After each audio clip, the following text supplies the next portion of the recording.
Welcome everyone to this somewhat holiday edition of the Somewhat. Regeneration podcast. I was just explaining to my compadres here about recent travels to see my father kind of pre-Thanksgiving up in the Upper Peninsula of Michigan, literally in the middle of nowhere. I'm going to make a case it might be this. How would we categorize an airport that's tied into that system? Like we have a regional airport around us. Small. Yeah, I don't know. Yeah, but that I don't think they go. Maybe it's just used for local planes, but this was a tiny, tiny airport that had the whole in miniature, the whole idea of getting, you know, frisks and metal detected and that whole world. And when you enter it and you go into Chicago, you're in that world. And that struck me as interesting yesterday. You know, A Uper world. yeah, where these guys are working 3 hours a day, but the whole team shows up just to get one flight out and one Oh, flight in. No, got a plane coming in, eh? no, no, really cool. It's like Northern Exposure, right? Yeah. And well, welcome everybody to the Regeneration Podcast. It's been a while again. I had my own illness, and I was running a men's conference for the diocese, which was really interesting. We had I invited the abbot of the Abbey of the Genesee. People have heard me talk about him a lot, and he talked. Um, Somebody could say I don't know if he mentioned the word God during the whole talk. Oh. Um, and he talked about desire, and he talked Like the about book, hope. like the Song of Songs. Yeah, in one sense, he was talking about what it means to be human. Again, at the monastery, uh, the beautiful complement to, and we might in this conversation talk about, this new awakening of Christianity and how podcasters use the word the Bible and God and Jesus Christ is King. But the wonderful complement at the monastery is if we have a savior who's fully human, fully divine, they have to give equal measure to the fully human. They're living with people who are Catholic, and I know I've said this before, but that's about all they have in common. Philip, you're from kind of the welcoming back to the show, Philip Balboni. I think our listeners Thank you. remember him. But on that measure, I think I'm going to see my brother-in-law this weekend, Chris, who lives in the Catskills now, but lived for a long time in New York City. And this, I don't know if it's an exaggeration, but we all have stories of getting at things. But when I worked at the monastery, I would go visit my brother-in-law down in New York City. They lived in Mulberry Street, the one remaining street of Mulberry Street, which was like Little Italy, now mostly Chinatown. But we'd go out with actor friends. And if they heard I worked for the church, that was very quaint. Like, oh, it's really cute. And and that was also like the notion of diversity. When you live in upstate New York, diversity. But and this point has been made, I'm sure, by many people, but you could go to those parties, you could live in New York City, you spin the color wheel and it's gray when you spin it so fast, but also you can spend your whole life never really having a conversation with somebody who disagrees with you. So it's what my deceased literary hero called What, they don't have families? well, yeah, right. No, but they self-select for friends who are an echo chamber. That, for They one must not thing, be living married. out in the country and also in a monastery, these guys that they're Catholic is about the only thing they have in common. They have to live to learn to live in close proximity with people they may not like temperamentally, but they hang in there until they see that everybody is kind of made in the image of God, and you learn about yourself that this guy was made different than I am. Like I might run from, I'm very low on like organization and things like that. I might run from people like that, but in the monastery, they learn to get along with people. And and then their eyes, it's another form of being red pilled. Their eyes awaken to how shallow their world was when they can find somebody that they thought was a rat bastard was just made differently than them, completely different temperament. They cared about things, they saw things in a different way. And consequently, a lot of these guys turn into men, for that reason, that they know that they didn't hang the stars in their courses and the world is made up of different people. And I swear that's a huge aspect of monastic life. So at this men's Oh. conference again, the talk didn't have much religious jargon. It was on desire and acedia, the noonday demon. What do you do when you're sitting around, especially in monasteries, and you get all squirmy, and it can be equated with depression, but it's different. Hmm. And it was very, very human. And I was proud to say that in our church, which is divided between like the rad trads and the libtards, as I say, this type of language, you could get some people who, would be quick if something was high highly intellectual, say like, I didn't understand anything and be angry. But some people said, wow, this was new to me. I'm not so sure I picked up on too much, but everybody to a T, guys who had been to the men's conference for 20 years, which was mostly by an athlete who would say like, I'm so glad I'm Catholic. The Eucharist kicks ass. They all found this intriguing, almost to a person. Nice. Yeah. Philip Balboni, it might even connect. Can you hear me? You never Oh, I know. can. Yeah. When you weren't able to come on last time, you had a sickness yeah, in I'm your sorry. family. No, no, Yeah. no. But you had framed a question that I was thinking about this morning, knowing that we were getting together. But you have a good background in academia, and I think you think like an anthropologist. But you wondered about the puzzling or maybe this new phenomenon where, and you frame it how you would frame it, but where many, many people in this country, we'll use this, aren't thinking, wow, the government doesn't care about me. They're thinking that my government or aspects of it is actually looking to hurt me in some way. Now, say the question the way, or the statement the way you frame it, then talk about why this interests you so much right now. Um, well, I think one personal sort of inroad to it is having studied, which doesn't necessarily mean the same thing as learned, but having studied colonialism and imperialism most of my time in academia, you sort of come into contact with with theories, but more powerfully with, testimony from, people, historical people or contemporary people, who have lived under colonial regimes, who have come to understand them not just as sort of an occupying force that, is imposing a foreign administration, even for the benefit of the metropole, but is actively putting in effect policies, to hurt, to kill, to destroy either the body or the mind, the soul of the colonized population. And so within sort of context of sort of thinking about historical colonialism, which of course, I don't get behind the idea that, every single British administrator who went to India wanted to hurt Indians. I mean, Right. that's absurd. But, on the whole, we have, But you Britain know, did. Yeah. but Britain did. Yeah. But Britain did. And however we want to identify Britain, do we want to call it the monarchy? Do we want to call it the aristocracy? Do we want to call it the elite? Do we want to call it the Bank of England or the City of London? That's another question of what I is call Britain. it them bastards. That's what I Them prefer. bastards, yeah, yeah. Um, but them bastards did, either because they wanted to hurt Indians because they liked hurting Indians, but more likely and more usually not necessarily for purely sadistic reasons, but because, well, they wanted XYZ, and the way to do that went through a path of, causing harm to the population. And let's face it, it worked on the Irish. Yeah, it did. I mean, thank God it didn't seem to have, broken their souls totally. But yeah, it did. And No, I the think Irish will do that on their own. Thank you. yeah. Um, but yeah, I think in this sort of context of colonialism, we can sort of think about a relationship between the government, however we want to understand the government, and that's another conversation, and the people, which is not necessarily one of, if we want to think about it in negative terms, corruption. Like, oh, my government is dysfunctional. They're idiots, or they're corrupt. They're bad bureaucrats. No, my government or elements within it are not just corrupt. They're not just ineffectual. They're not just stupid. They are malicious, or at least elements within them that are making decisions are viewing me as a subject of the government in a malicious way, in a way that seeks to harm me for some purpose or cause. And I think that kind of idea, which again I think is more, you see it a lot, understandably, in the history of colonialism and imperialism.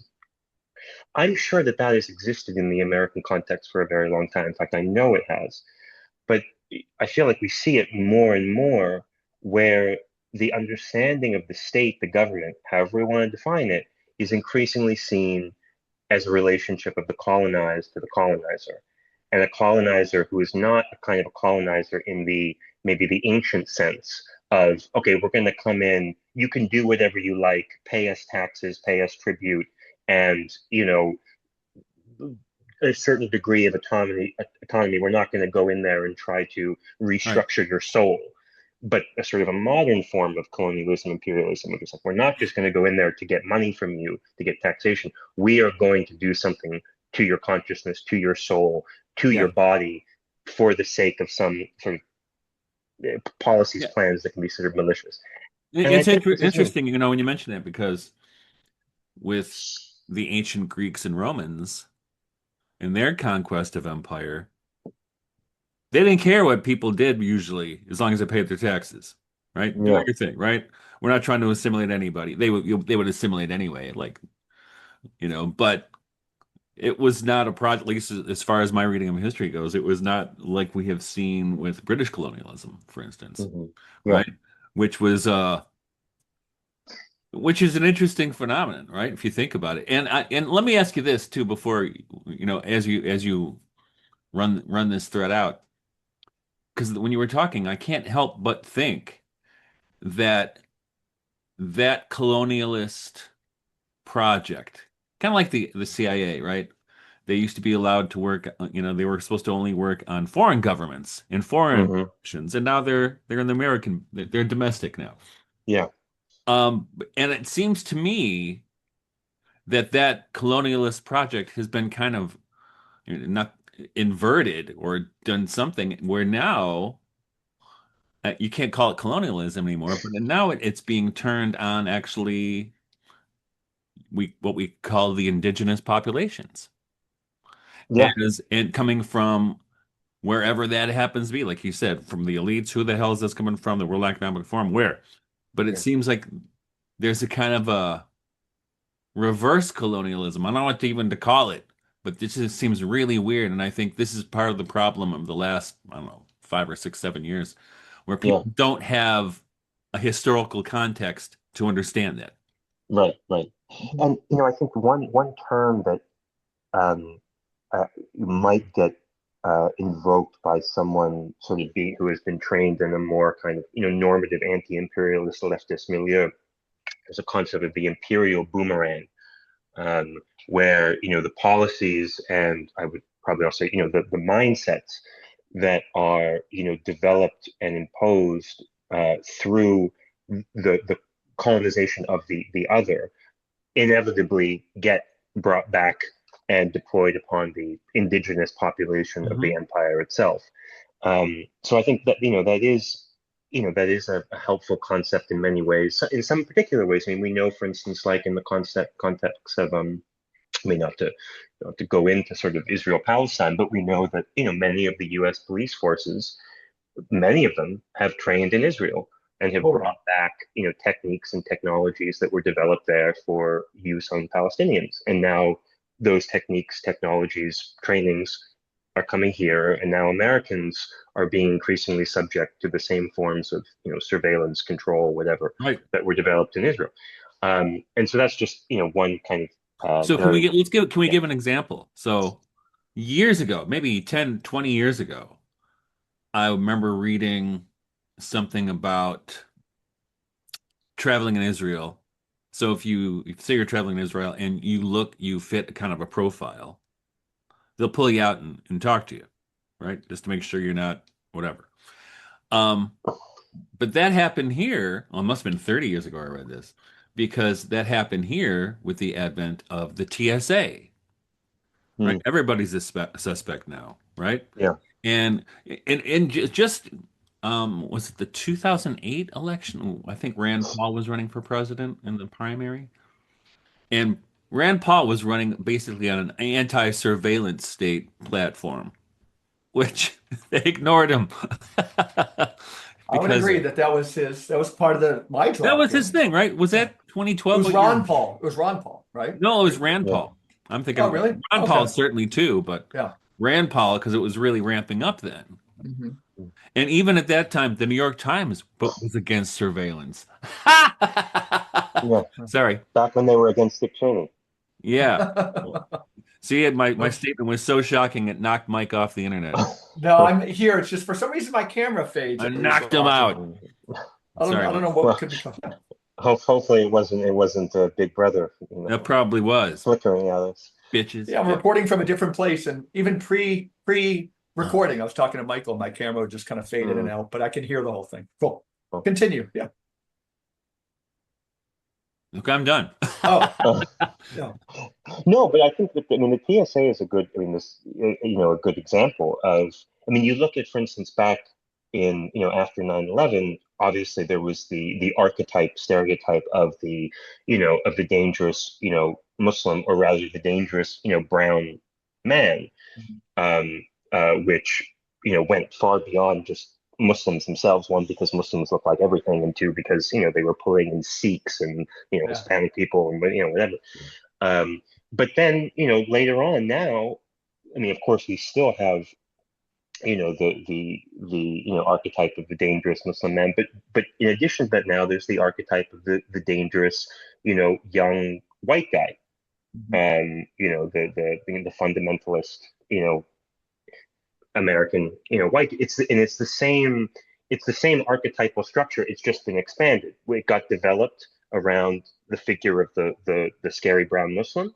Once you develop that way of thinking, that form, it was pretty easy to expand it to say, okay, well, now we're going to add into it certain kinds of white dudes, Hmm. who are seen as dangerous, threatening, potentially fundamentalist for these other ways. And then you can keep expanding that. You can keep adding sort of Yeah. new sort of archetypal variations to create new, different images of, or Well, types right. of people. Well, and Yeah. as we, speaking, hey, by the way, have either of you ever been on a watch list? I don't No. know. I have. Yeah. I don't know why. Oh So wow, good for you. they told me, now this happened years ago, when every time I had to fly, I had to go through some bullshit because I don't know, there was and they tell you the dumbest stuff too. Even last year I tried to buy a gun. I was buying an old, was it a 50 caliber muzzle loader or something? It was really cool. Maybe a 60. Mm. It was really cool. It was old gun, but I had to do the FBI check. And they flagged me. Like, for what? I have no parking tickets or anything. And they said, when I tried to get to the bottom of it, which you cannot get to the bottom of it, and I just said I gave up a whale, I just I'll wait till there's a new administration and figure out what's going on. Is that they were telling me, well, you probably have the same name as somebody. Well, no shit. My name is as common as John Smith. I'm sure there's a Michael Martin in prison someplace. Mm. Uh, don't you have my social security number, my license number, none of that stuff's. But I didn't know, I didn't know what it was, but I was highly suspicious, Mm. and they make it almost impossible to get past it.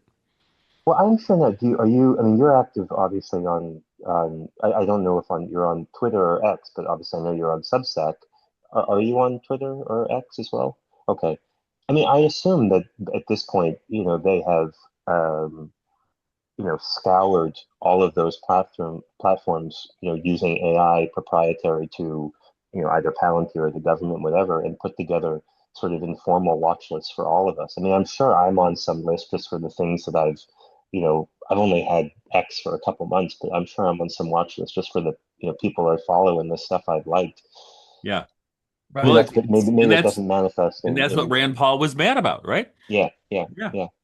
And knowing, I mean, the amazing thing now is that it's kind of like, on the one hand, I feel like among a certain kind of liberal milieu, it's sort of like this attitude, which I also once sort of shared, honestly, um, to my shame, of, well, of course they're spying on everyone, but who cares? I have They're nothing to not going, hide. yeah, Yeah. well, they're not going to come after you. I mean, so I think that's the attitude among, a certain kind of Hmm. segment of society, especially sort of a liberal, more upwardly mobile segment.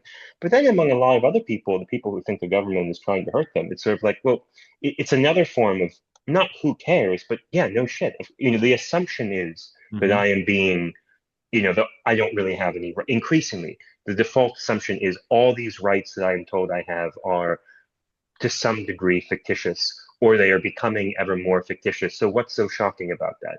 I mean, the very fact that kind of saying, well, I'm sure that based on stuff I like on social media, I'm on some list, go figure. It's sort of an amazing thing that even it doesn't garner very much shock. So No, I know. let's go back a little bit to this isn't like, what exactly constitutes the deep state, but Michael was saying where some of this 9/11 started a lot of this. That Guido would say it changed overnight. But and I'm not pinning it there, but one would be, if you're looking at Russian dolls, stories within stories, like Descartes again, right? Just looking at people through the lens of what Coleridge would call outness. That there's a world out there of things we manipulate, a worldview that Barfield called methodically fruitful but ontologically fictitious, right?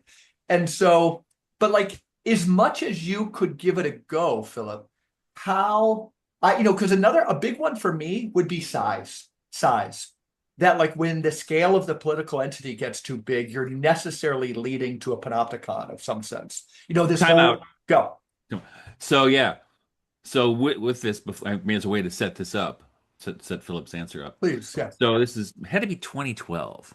I think it was the re-election cycle with Obama going toward a second term.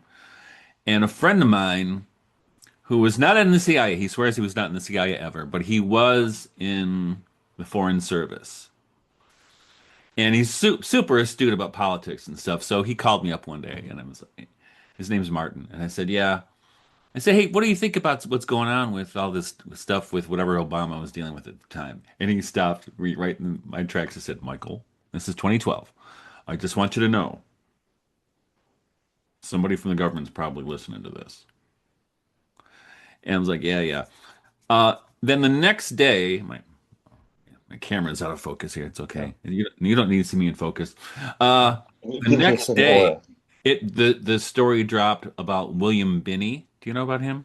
Yeah, I can't remember. The guy he worked for the NSA. He was a whistleblower, and he said, "No, they're taking up everybody's data." And they built this big center out in Utah or Idaho to house data. Now these data centers are going up everywhere.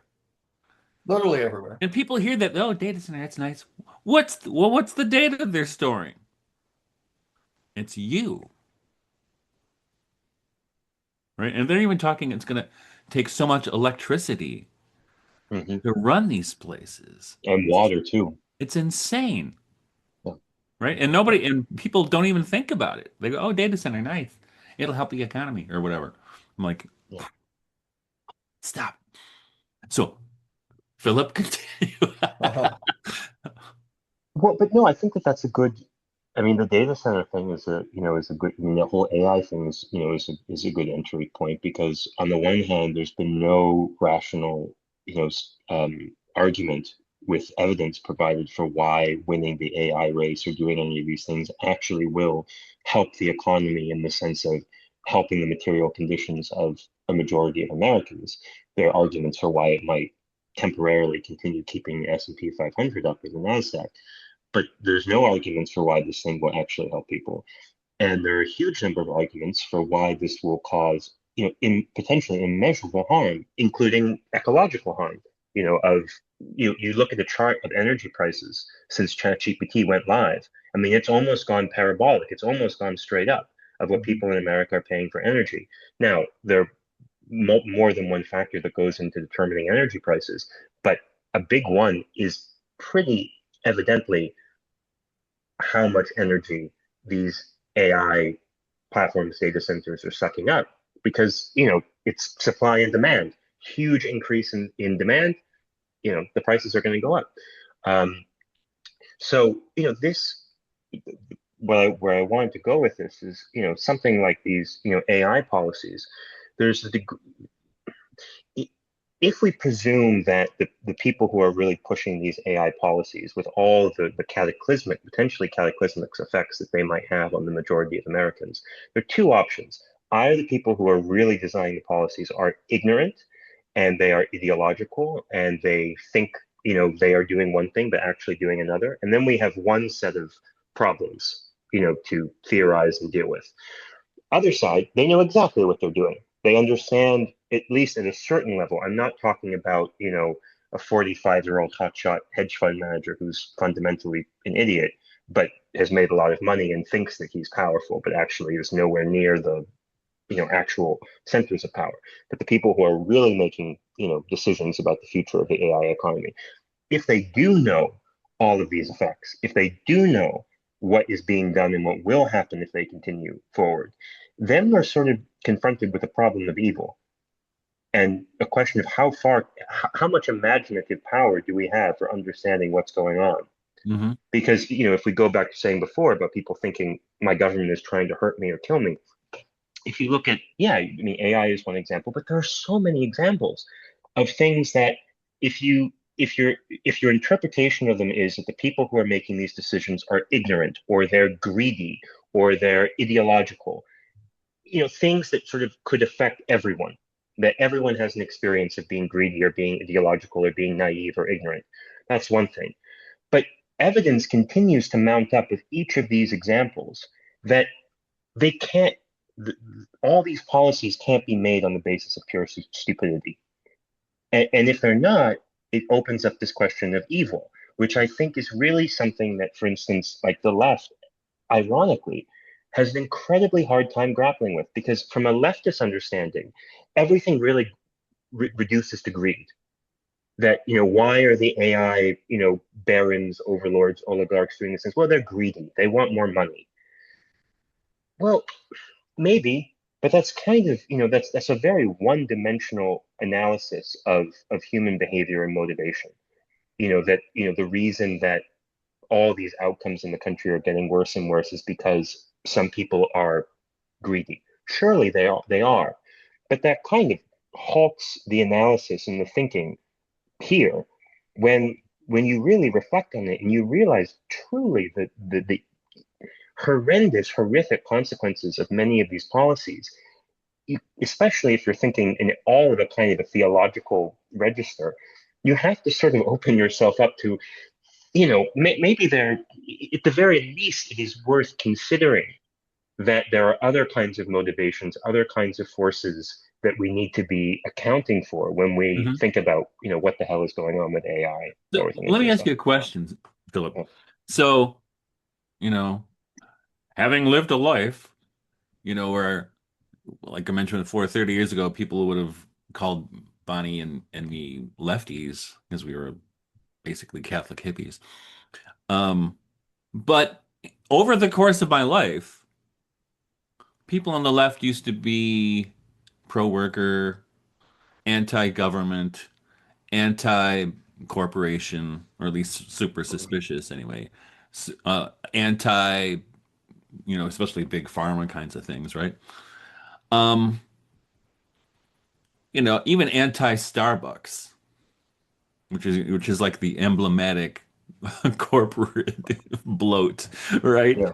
Here's a $5 coffee. Yeah, it cost us 10 cents to make.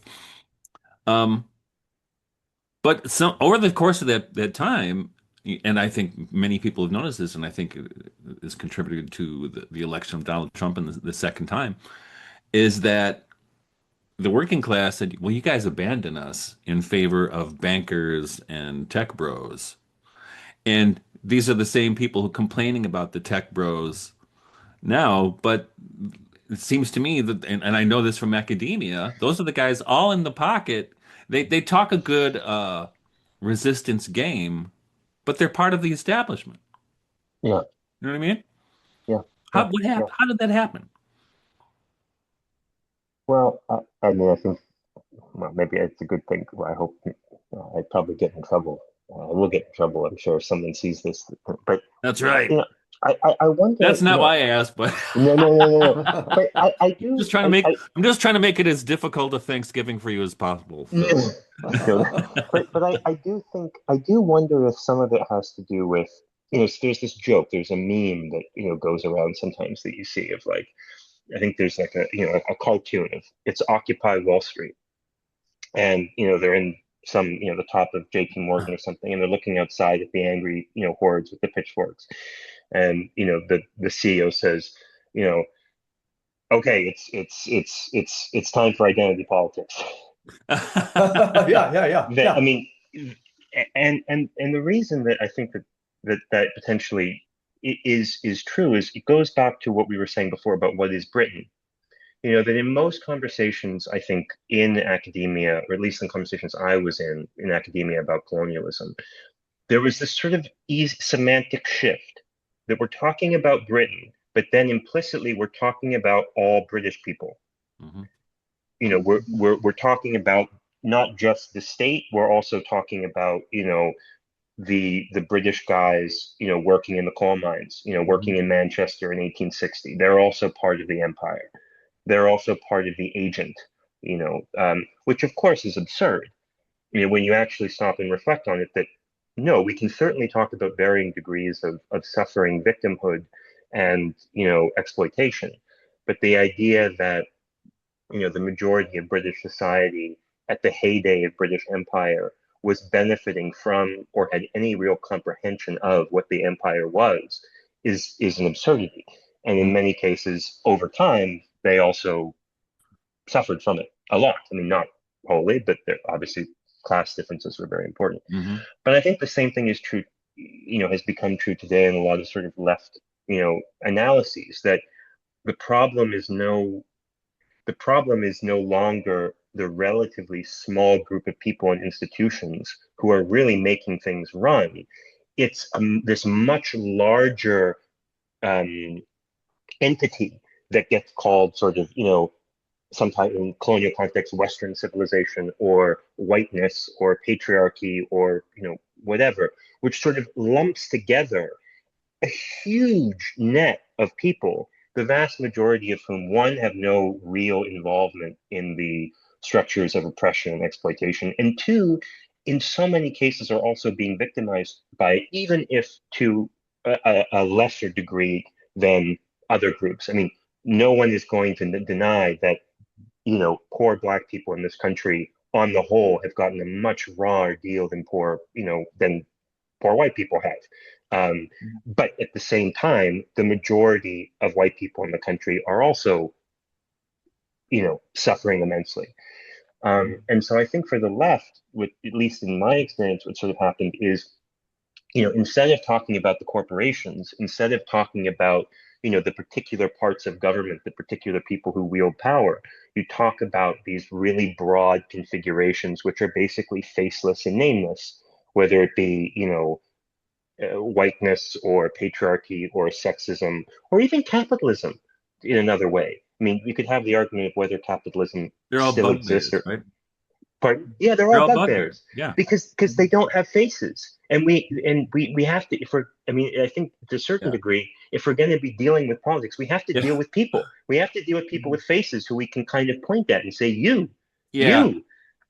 And you can't do that with any of these things. And so I think for the left, often it's sort of been going after, you know, say white supremacy has become, which is, of course, in some contexts, a very real thing, but going after that has Hmm. become the thing instead of saying, who are the 10 heads of these corporations who we need to be really thinking about? What are the 10 corporations, you know, whose policies we need to be scrutinizing with a fine-tooth comb to figure out what are they really doing? Where is Yeah. the money moving? Where is, you know, those sort of things out the window? It's these, yeah, bugbears.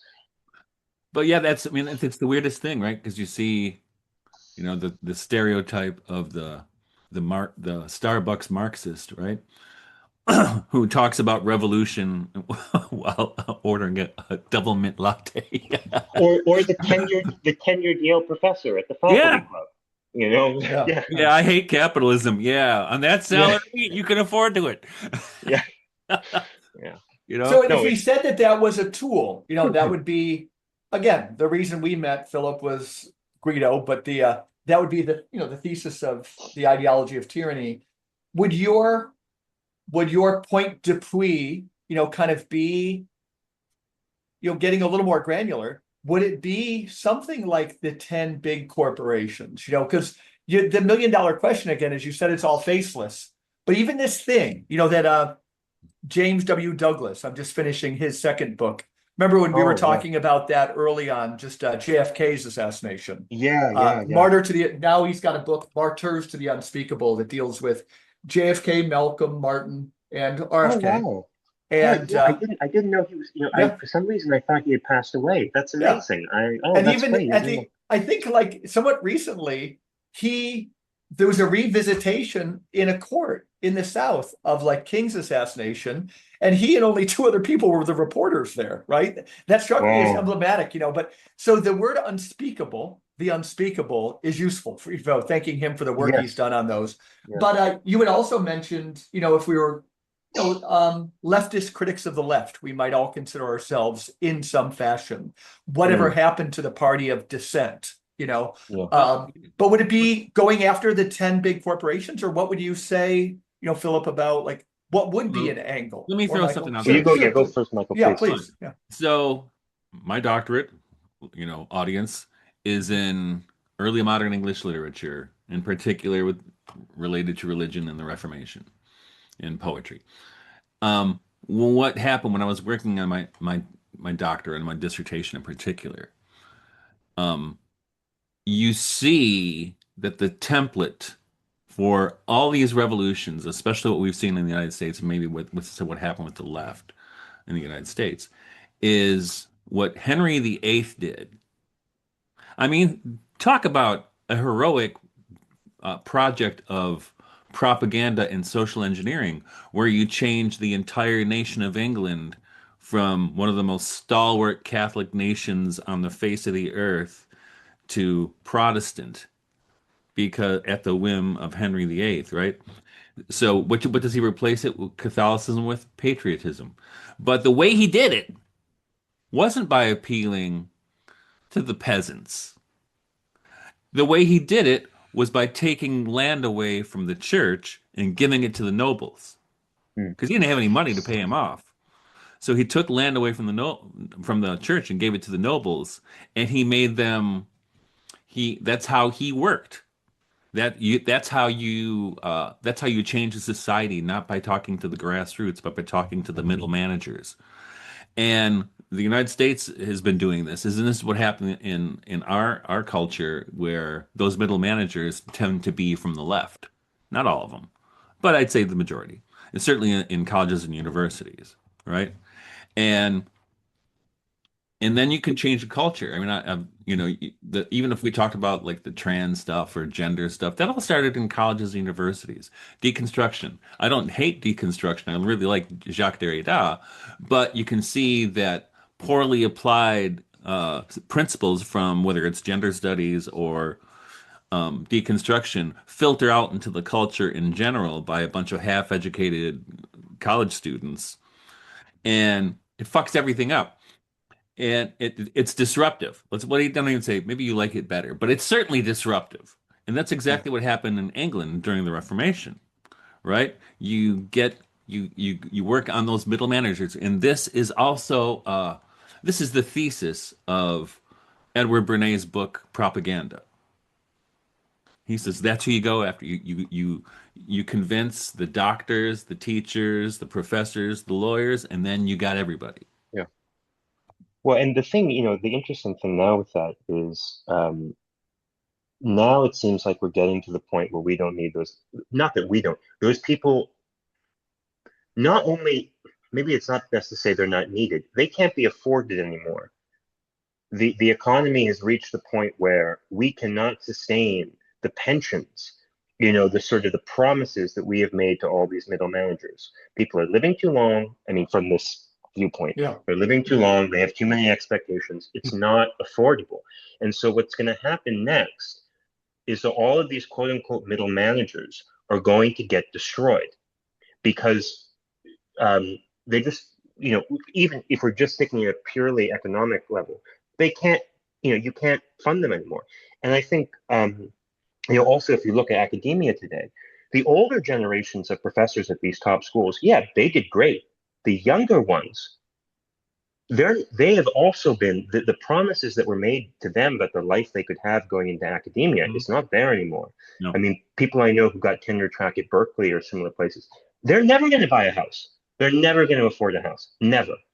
not even with any sort of university help. I mean, sure, at Stanford, maybe it might be a little better.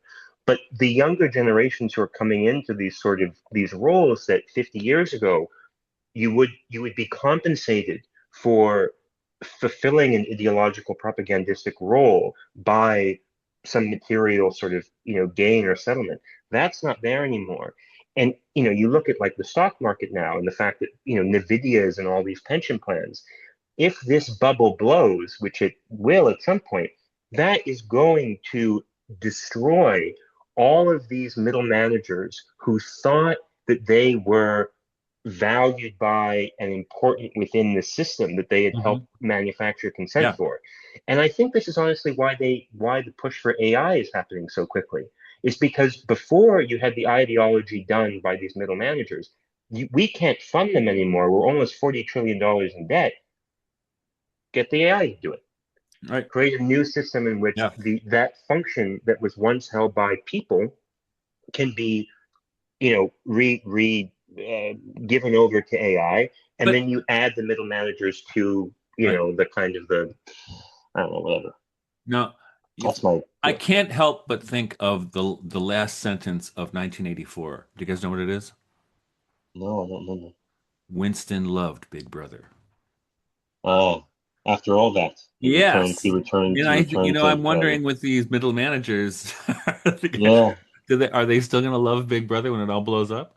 Maybe what that's a really good point. That probably They I probably think won't. that's brilliant. I don't. I mean, I would be certain that there'd be a number of them who would turn into real dissidents. They'd become, they'd say, but I think that's a brilliant question because if the majority of them did not love Big Brother, then you'd have then you'd really have the possibility for an army, kind of bringing together the disenfranchised, disillusioned, among the working class, among people who've already been disenfranchised, and the newly disenfranchised middle managers, ideology keepers.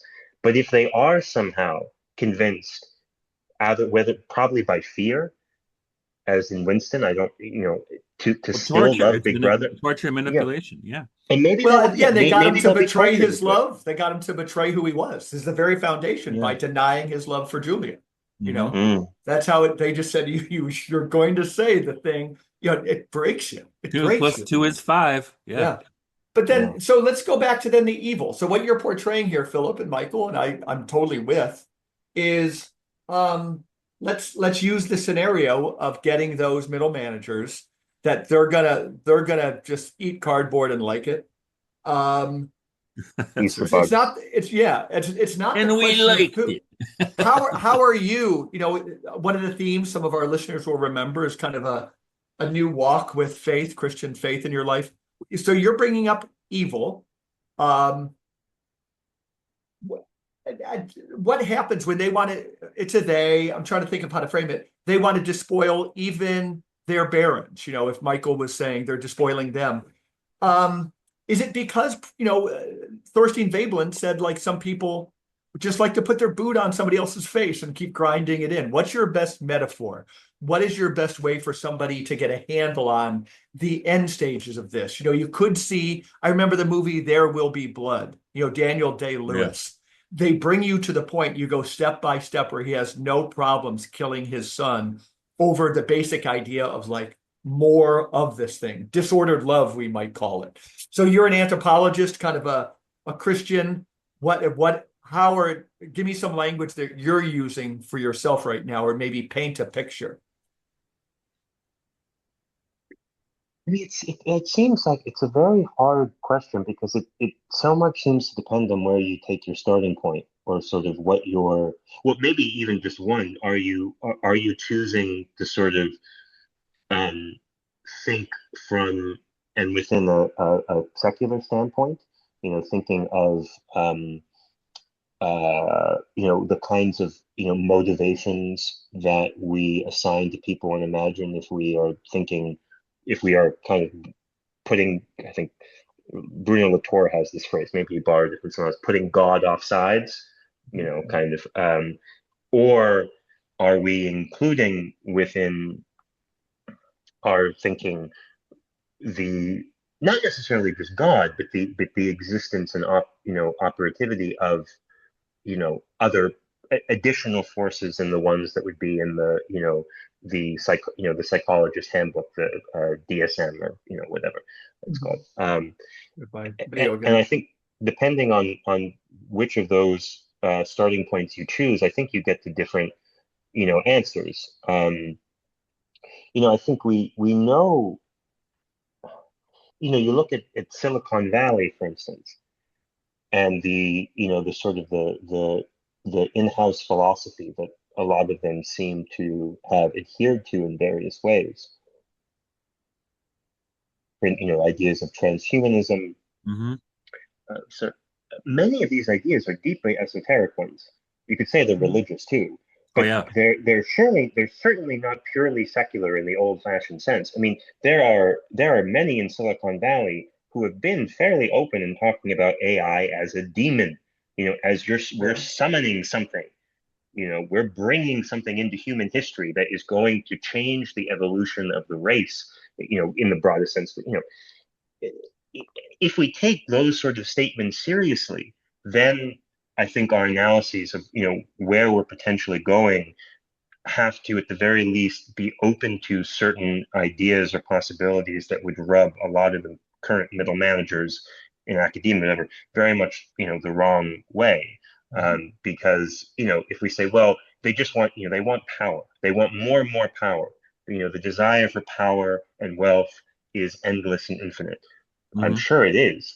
Um, but I don't know if that's descriptive enough to describe what's going on and the sort of tectonic shifts that seem to be occurring to just make these appeals to, you know, people who get power want more power. People who get wealth want more wealth, and that cycle is infinite, and it will get to the point where you'll kill your son for more, for more oil, for more wealth.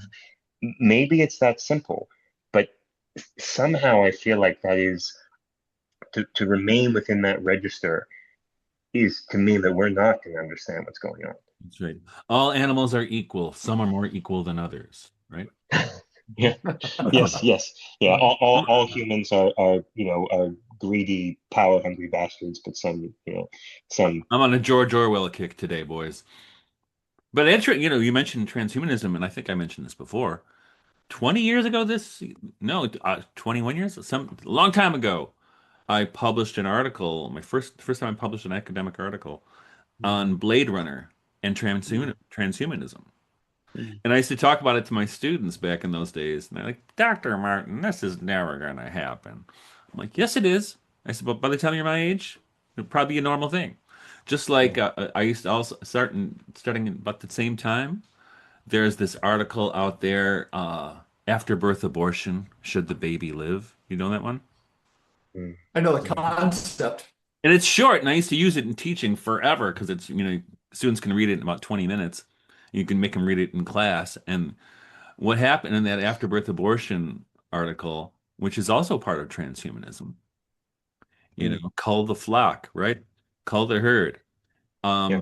That, and it's diabolical. But when I first assigned it, say in 2005 or 2010, and I would watch the students while they're reading it, their eyes would get huge, like, "Oh my God, what's he making us read? This is diabolical." But then when I stopped, right before I stopped teaching, I would also assign that, and I'd watch them, and they're like, "Yeah, fine, I'm fine." They were fine with it.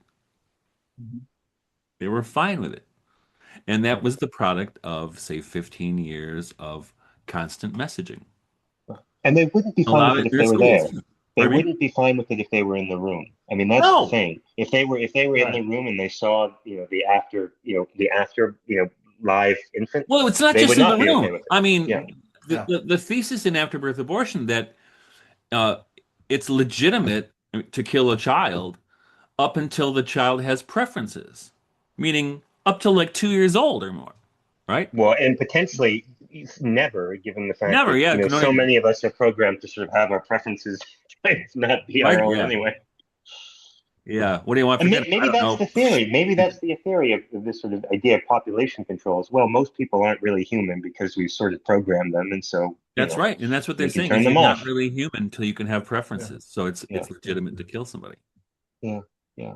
And once a person doesn't have preferences, say an Alzheimer's patient or something, it's there's and this is all comes right out of Peter Singer talking about devil. Really? Oh yeah, this is Peter Singer's Oh, baby. I've never, No I've, pun I've never read intended. him. Pardon me? I always heard about, wasn't, I mean, the way he's presented, isn't it, is like the animal rights guy or something? Yeah, he's pro calling the human population. Oh, yeah, He's okay, he's horrible. one of those. Yeah, Oh, okay, humans, yeah, animals have more rights than humans do, as far as he's yeah, concerned. Oh, he's yeah. he's dreadful. Yeah, Mm, I didn't know that. fucking I've awful. never read him. Yeah, it's scary. You read him, it's scary. You're like, Yeah. Jesus Christ. My office is the department of the diocese that's fighting in New York, this medical aid in dying. What it is, Mm, physician assisted suicide. But the more you get into that, the more you realize how dark it is. Now, I have to Oh, yeah. verify these, but I think in Canada, it's already gone. At least this is what I believe Let me people are see. I'm telling gonna me. look It's it up. already gone to the number one cause of death. And Yes. you're dealing with people who are setting up, their dates. I'm going to choose December 17th. There's going to be a lot of people around me. To wade into that water a little bit is to wade into. So physician-assisted suicide has been the darkest thing I've discovered in the last year or Hmm. so. mm. Mhm. Isn't it very Actually, prevalent in I Canada used to too? see Jack Kevorkian at the health food store when I was a young Oh, man. really? Yeah, he's a He was Michigander. from Royal Oak, Michigan. Yeah. What were you saying, Philip? Oh, wasn't it in Canada that they have a new law that allows people to, they call it medically assisted death or Oh yeah. suicide or something. And now in 2023 it was like 5% of all the deaths in Canada were people who elected to kill themselves. Yeah, I heard it was more than that, but that's what I was talking about Maybe in it was more. Canada. Maybe it was Yeah, more. yeah, Maybe it was more than yeah. five. But Um, but Crazy, crazy, yeah. crazy. Well, and Yeah. I'm the this might be, think about, Winston Love Big Brother, the narratives around climate change, and the fact that human beings, or certain human beings, Mhm. are carrying out policies that are doing just untold immense harm to the planet and to ecology is undeniable. But it seems totally plausible that what's going to happen is that climate change narratives of certain kinds are going to be ramped up, to encourage this narrative that we really need fewer people, and that it is, encouraging, or one way or the other, a culling of the Uh-huh. herd is a moral good. Um, This uh, is so dark, and I'm laughing. But I'm Happy going to ask is Thanksgiving. Michael. Yeah, no, but what is but to, and I think we want to come back to some of this. But it was after this, so Philip, again, what do you think about when you think of resistance? We've talked a little bit about, we can talk about the economy, but I guess, and I never want to put somebody on a spot that I wouldn't be put myself. The what we're talking about is kind of an antinatalist worldview in part, and I still think part of our, Christian walk is, to be open to childbirth. But I think too that we have to, if I use the bubbling cauldron image from Welsh, specifically for John Cooper Powys, it seems to me that at a time like this, the phrase again would be, in one sense, when the sea is receding, it's breaking on other shores. I invoke Michael in a sense that if we're dealing with something that could be where the little places share the grand designs, could be a little bit astrological, the motion, repeating some stuff that we've brought up over the last year, some of that work with the outer planets.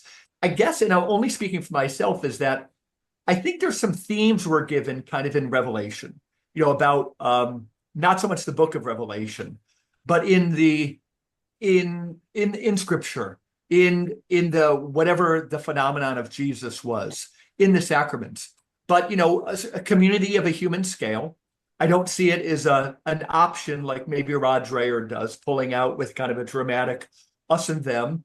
But how are you? I could go into more mind, but when you think of this going on, what image are you using? Like survival times? I guess I'm saying I think when something's receding, there's other themes that are pressing up. from the bottom up. The underworld is the theme that's pressing up in our time. We call it the mental health crisis. But there's going to be great lessons, great strengths that come through when we can kind of come to terms with who we are in that darkness piece. And so I like this idea of working with things that I assume to be pushing forward in this time. How do you begin to enter in that question with like your sense of the darkness that surrounds us?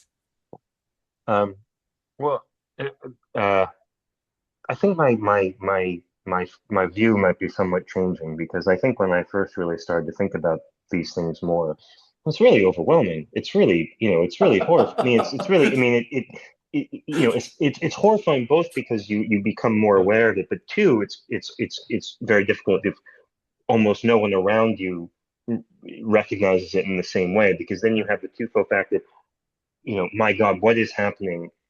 And am I crazy, or is everyone around me crazy? And both of those things are not crazy, but have I lost my mind, or is everyone else had wool totally pulled over their eyes? Which is more frightening? So I think it's very easy to become despondent. It's very easy to sort of become very, very seeing the darkness, to allow some of that darkness to come into you, even if your goal is to oppose it, or fight it, or resist it, or whatever. So I think that is a very kind of important danger here. But I wonder increasingly, and this is maybe somewhat kind of, I don't know, provocative or silly or something. I've generally tried to think about what are the practical solutions to this. How do we resist this in this, that, or the other way? What if one potential kind of pathway is we all need to try to become saints?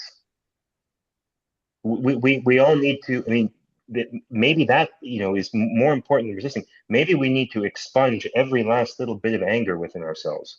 Maybe we need to really cultivate, as like a real urgency, not just for ourselves, but more broadly, that like we cannot be satisfied with being good enough, sort of in, people. We need to really be all aspiring to sainthood in a pretty rapid pace, because otherwise, I think of, in the, with Sodom and Gomorrah, find 50 people, no, find 10, and then I won't destroy it.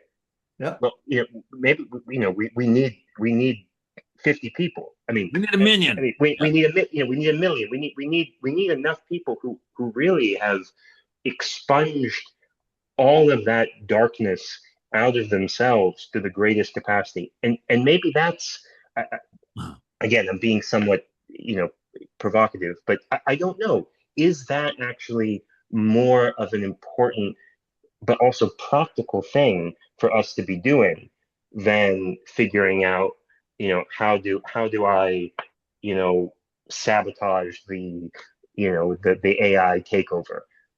Is that what I should be doing, or should I be focused relentlessly on ensuring that, there are, I do not have thoughts of, anger or frustration, or reduce those to the absolute minimum. Should I be, reading, spiritual exercises, as much as possible to try to, discharge from myself all the negativity which exists, around.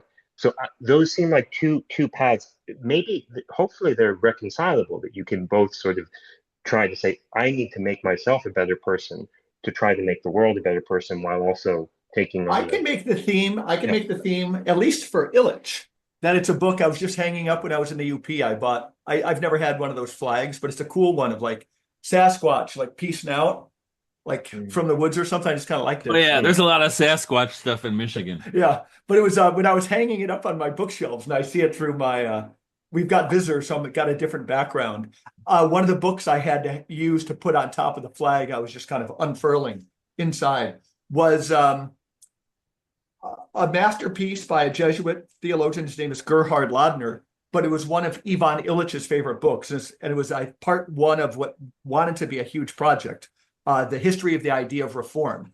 And again, the church can institutionalize itself too much. When we talk about the kingdom of God, it's just it's at the end, but also something breaking in. Well, I don't know. For the last 1,000 years, we put it mostly at the end, the theme of Yeah. where it's breaking in. But the other one is in this book, the history of the idea of reform.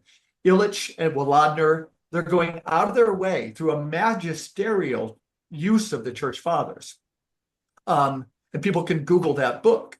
But what you get is that the distinctly Christian, as opposed to a return to a golden age or a utopian future, the Christian thing, now again, we have to put this with the paradox of community. But we reform the world exactly to your point, Philip. We reform the world to the degree we work at reforming ourselves. And the way it seems to me that can get perverted, the worst that being the corruption of the best, is this kind of puritanical moral codism, right? But where you were talking about forgiveness, I think we have a real prophet in William Blake. When he boils it down, he takes the 10 Commandments and he flips them out. He says, he can prove that Jesus broke every commandment, folks. And then he kind of flips everything inside out. But he's describing the revelation to us as like an orgy of forgiveness. I forgive you, you forgive me. This is the bread. This is the cup. So I think our great prophets, and again, analogous to the idea that the church during this middle period, I don't think it's bad for me. I'm allowing my own children, to think in terms of a 3-stage cycle. Joachim Fiore, Dante, people, he's misunderstood. But it doesn't mean we have to get superstitious about an age of the Father, an age of the Son, and an age of the Holy Spirit. But it's certainly a fructifying way to think. We don't need to associate, what the church did with Joachim Fiore. They thought he was predicting, his followers, many of them did, the death of the institutional church. So they, of course, had to do their job and make him blacklisted. But something of this theme of, reforming ourselves to the degree, and again, it's not a moral codism, but it's like what you're saying. We have to root out that hatred in us. We have to go in there and just root it out. Michael? Yeah. Right. Yeah. Well, lately I've been thinking about similar topics. I did a video the other day it's on my Substack on the divine masculine and trauma, because it's something I think about a lot. And what happened, I did a couple of videos on Sophia and whatever, and people said, "What about the divine masculine?" I'm like, "Yeah, it's a good point."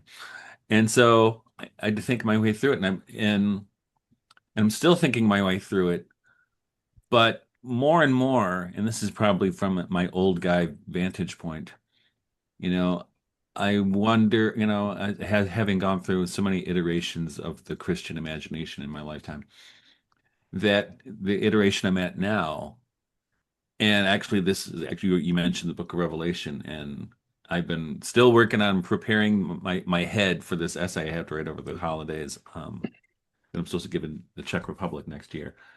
So I reread, because I couldn't find it. I had to buy a new copy of Vladimir Solovyev's Three Meetings, which has the short story of the Antichrist at the end. And I actually read right here, The Sophiology of Death by Bulgakov, which I had avoided reading. I don't know why. Which is okay. I didn't even know that book existed. Okay. Yeah. Oh yeah, it just came out a couple years ago. Huh. And also thinking about, when I'm thinking about the Book of Revelation, actually, in one of the videos, I mention how the Book of Revelation actually influenced the Hindu idea of the Kalki avatar, who rides a white horse and comes at the end of the world who comes to destroy all those who have dressed themselves as kings, who have dared to dress themselves as kings in this age of darkness. I love that. I love that thought and that image, because it's really what we're talking about, the people who have dressed themselves as kings in this age of darkness. And what do? Right? And of course, in Hinduism and in Christianity, and another great example for Hindu scriptures is the Bhagavad Gita, right? Which takes the place on a battlefield where what's his name? I can't remember his name right now. What? Lord Krishna. No, the other one. The son of Pandu. Can't remember his name. But he's there and he's weeping because he has to go fight, and on the other side is part of his clan, right? His kin are on both sides of the war, like the Civil War, right? And he's weeping, and Krishna is his chariot driver and says, um, he talks about duty, what you were born here to do, which is an interesting notion. And of course, in the Book of Revelation, um, you have two images of Sophia. You have the pregnant woman in the wilderness, right? Who the dragon pursues. I mean, it's like that is the archetypal image of our time right now, of the dragon pursuing the woman. Because that's, if you ask me, so much of what is going on in the culture right now is the attack on the woman, on the divine feminine and the biological feminine, right? You talking about transhumanism, it's kind of gone under the radar, but it's still out there, this development of the artificial womb, right? So if you have an artificial womb, and I just saw this morning a man won strongest woman in the world contest the other day, you have that happen. Who needs women? Right? We can do it on our own. It goes back to Brave New World, right? Where they're all born into, they're all test tube babies. Um, but and so you have that on one side of the Book of Revelation, and the other Sophianic image is of the woman clothed with the sun, right? And that's the two, not, I wouldn't call them polarities, but the two manifestations of the Sophianic in the Book of Revelation, right? And I think, I'm not saying we're at the end of the world, but I think we're always already at the end of the Book of Revelation, the Yeah. apocalypse. And it's And probably, I I mean, think it's, that's the moment we're at right now. And I think you were mentioning astrology earlier, Mike, and I do think that and I told people this, a long time ago, that between late summer this year and first few months of next year, it's going to be nuts and chaotic. And nobody can figure out what the hell is going on in the world, right? It's just head spinning. You can't even keep up. But so my thought is, um, and of course, thinking about Saint Michael and the Dragon, Book of Revelation, I've thought and about uh, Krishna and Arjuna. That's what Arjuna is, the one of the chariot. And the Kalki avatar. I'm also thinking about, and I think this connects to both what Philip's talking about, sainthood, and what you're talking about, Mike, is the chivalric code, right? And for me, the chivalric code is embodied in Psalm 82, right? Like where defend the poor and fatherless, do justice to the afflicted and needy, deliver the poor and needy, rid them out of the hand of the wicked. They know not, neither will they understand. All the foundations are out of course. They walk on in darkness. Right? That's right before he's, I have said, ye are gods, and all of you are children of the Most High. Right? Now, I think we're always already in that place right there. And that's not, and that takes, whether it's, it takes some kind of valor to do that, because it takes some kind of valor to become a saint. and it has to be a value that does not, is not pursuing your own Right. self-glorification. And that's the chivalric code. Of course, if you read the Mort d'Arthur, it doesn't always work out, right? Yeah. But that's the code. That's the ideal, right? Well, and unfortunately too, it seems like when you get sort of images of the chivalric today, in popular culture or media, it's placed in a very particular aesthetic register, of, oh, that looks not, sort of missing the point of what valor means, of I know. wanting to be valorous because that would I would like the kind of person I would be if I were like that. Right. That We're is all sort just of an thinking of ego like ideal. That's my ego ideal for myself. Cosplay. Yeah. Yeah, Cosplay. right. Yeah, cosplay, and but and it could be very sincere. Like, well, I really want to be chivalric, good person because that's the kind of person I want to be. Whereas obviously, what we need to do is to want to do that, Interesting. irrespective of that being an ego ideal for ourselves. We want to Right. do that because we want to do the things it entails, not True. because we want to become the kind of person who does those things. Mhm. And it seems like very, as always, difficult Yeah. for us to. Hey, have you And guys ever seen the movie, the French film? The English title is The War of the Buttons. I No. have, but I'm You trying to have. remember it. Now It's in there, old. That goes what I back to the 80s, I think, doesn't it? maybe not that long ago, but Okay. it's been a while. What I love in that film, it takes place during World War II, and there's these kids who have like, like what I did when I was a kid. The groups of kids that, like have wars against these other kids in the other town, right? So they're throwing rocks and doing whatever, right? And it's all play, but it's in the context of World War II. And Mm, interestingly, in that film, there's a kind of two examples, and I think they point to what we've been talking about today.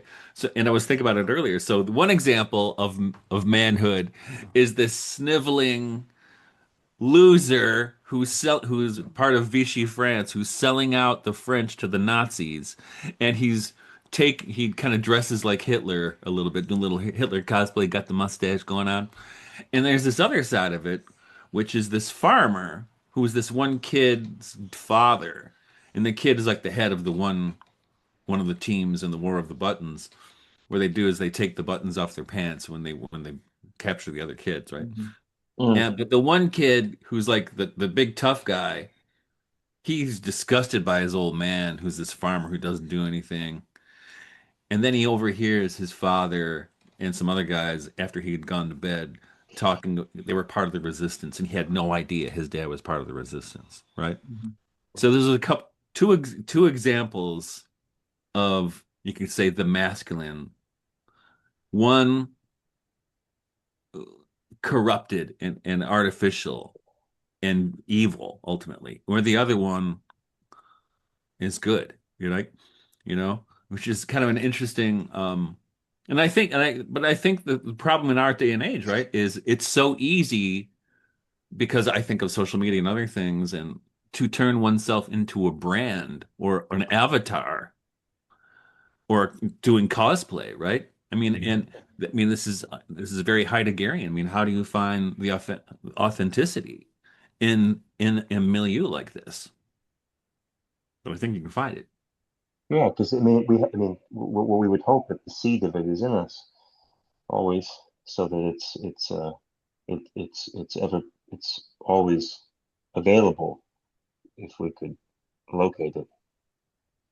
I mean, Convinced too that this stage, and I want to hear you, Philip, is that when we were all smirking when we talked about the new chivalric, I'm just picturing again cosplay and everything and confusing means and ends, but it's going to need humor.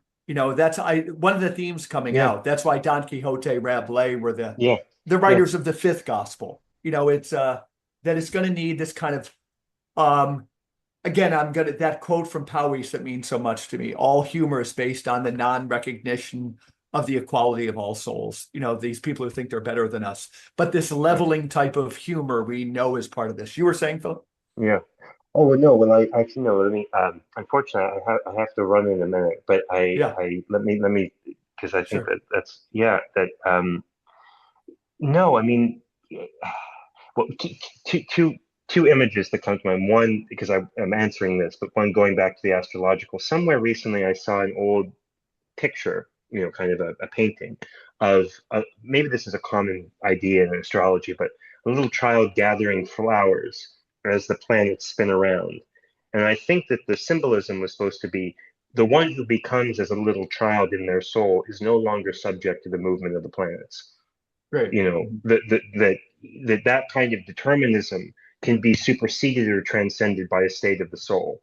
That's beautiful. And so, in another way, I was thinking, thinking about the evil of the world now, the attitude that I would want to have, which I don't, is to be able to kind of have two things simultaneously. One thing, this is evil and it must be challenged,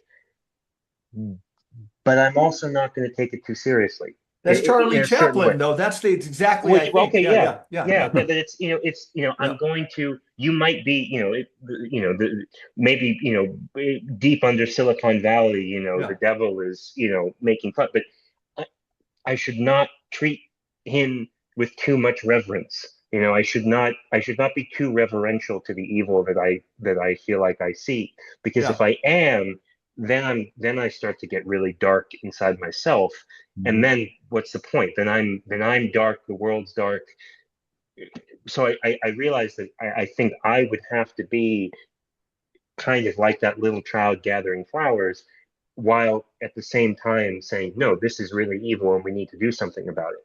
Yeah, yeah. But I'm not going to, you know, I, I'm not going to take it more seriously than it should be. I'm going to have, yeah, No, some I think element of a that's comic. I do think that's prophetic, and I do think that's been laid out for us by the great prophets, you know. And Yeah. again, Charlie Chaplin is being more significant to me than Franz Jagerstadt, you know, in a sense of the leveling humor more than maybe just the quiet is super important too. But that's why Tim Dillon, you know, if I see hope in a young generation, some of these podcasters are also Yeah, very yeah, funny, it's leveling yeah, humor as opposed yeah, to the broadsides. Otherwise, we take ourselves too seriously. You know, that even on yeah, this podcast, we're trying to connect the dots, but I'm so glad you ended with that. yeah, Michael, and yeah. thank you so much for being on. Michael, you had some concluding thoughts. You were looking at your book. I was looking up the chivalric code if I could Yeah. find them, Mm, which is you. I think this is if you could apply this, it would work for anybody, right? Bravery, courage in battle and facing challenges head on. Honor, maintaining one's reputation, integrity. Loyalty, faithfulness to one's lord, comrades, and commitments. Courtesy, polite behavior, especially towards women and the less fortunate. Generosity, willingness to help those in need and share resources. Justice, fair treatment of others and upholding the law. And piety, devotion to God and the Christian faith. Yeah. That I don't think you can go wrong with that Yeah. list. I'd rather have him learn it from Don Quixote than probably some of the homeschooling lessons about Well, no, chivalry but that I told Catholics you, I don't give know them. how many times, Mike. I mean, to me, and I'm actually sitting in the deer blind yesterday. I thought maybe I should write a book about the divine masculine, because the older I get, the more important the story of Parsifal and the Morte d'Arthur are to me, because Sure, I sure, think sure. they're so Mhm. applicable to our situation, to Mhm. the historical moment. Yeah. Yeah.